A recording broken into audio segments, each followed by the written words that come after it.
people, we can get a little structured with some of these topics. But first, We'll talk about the fights this weekend. let's talk about the fights this weekend. No, I'm excited once again, man. I'm so glad that we basically had the same idea about, that right now we're in a cultural war, and we're losing it bad, So our youth, if we want people to start moving the country, you have to start moving people's minds. And young people tend to right now in this country very much drift left, but I understand. I mean, look, Hollywood, major sporting events, higher learning, education, they're all really ran by leftist elitists, so the thought process goes. So you go out there and you watch Kobe Bryant or LeBron James go out there now and fly him down the court and he looks like a god, and then he goes afterwards and makes tweets. Well, if you like how he plays basketball, you're also going to start going, well, he plays, he does this well, so he thinks this, so you start taking it all in.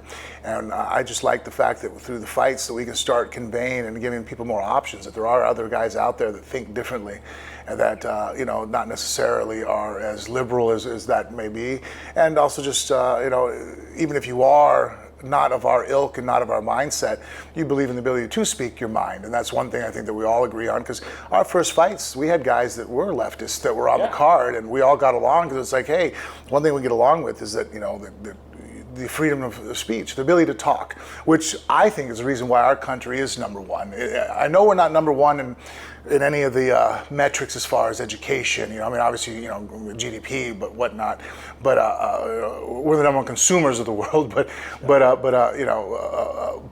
as far as what also brings us criticism is that we're also very open. You can have an open dialogue in America. I can criticize you, I can criticize Trump, Biden, I can be an asshole about it. I don't have to even be well worded. I can, but we're all open for debate. So if something happens here, we all talk about it, right? Whereas in other countries and other areas, people don't talk. And so that's why I'm so terrified of how the left is running things now, because they want people to be quiet. They don't want to talk. I'm like, you realize that's what makes America, is that it's the First Amendment, right? The freedom of speech. It's like we talk, we discuss. It's also maybe our greatest weakness, where people sit there and go, oh, you guys are falling apart. I'm like, well, no.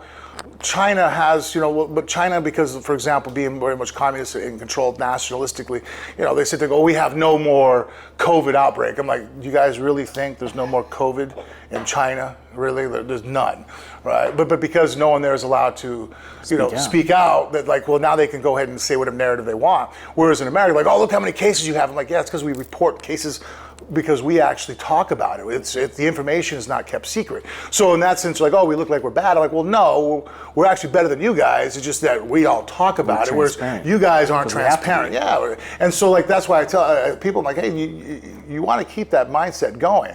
If you sit there and ban people on Twitter because they post a video that you don't agree with or don't like, then like it's like, well, when does that stop?